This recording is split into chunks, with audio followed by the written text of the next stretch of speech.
Order, purpose eternally and universally prevail, and he who in his operations ignores these mathematical elements at once deprives himself of sustainability, completeness, and success.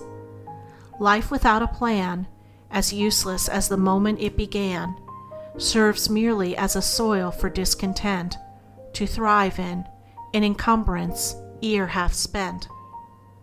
Let a man start in business without having in his mind a perfectly formed plan to systematically pursue, and he will be incoherent in his efforts and will fail in his business operations. The laws which must be observed in the building of a house also operate in the building up of a business. A definite plan is followed by coherent effort, and coherent effort is followed by well-knit and orderly results, to wit, completeness, perfection, success, happiness. But not only mechanical and commercial enterprise, all undertakings, of whatsoever nature, come under this law. The author's book, the artist's picture, the orator's speech, the reformer's work, the inventor's machine, the general's campaign, are all carefully planned in the mind before the attempt to actualize them is commenced, and in accordance with the unity, solidarity, and perfection of the original mental plan will be the actual and ultimate success of the undertaking.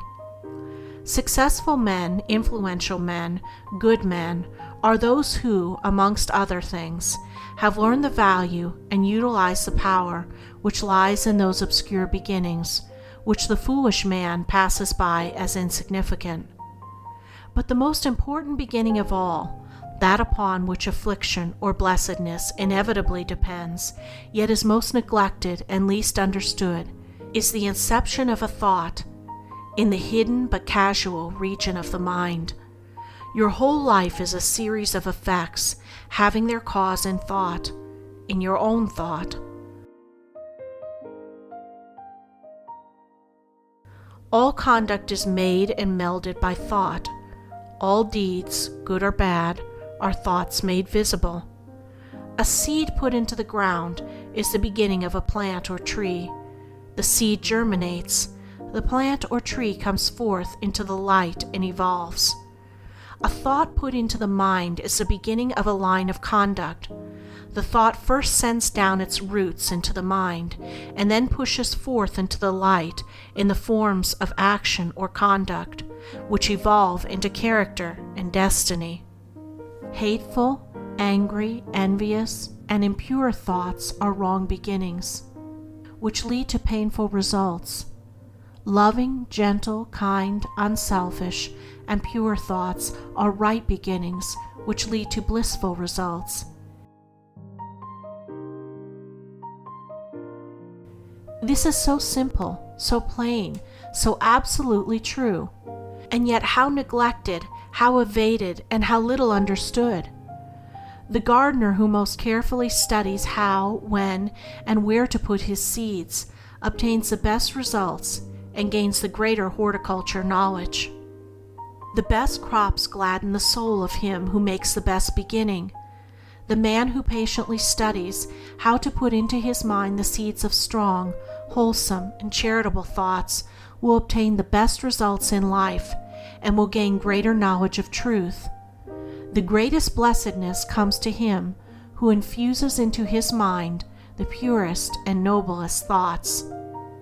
None but right acts can follow right thoughts. None but a right life can follow right acts. And by living a right life, all blessedness is achieved.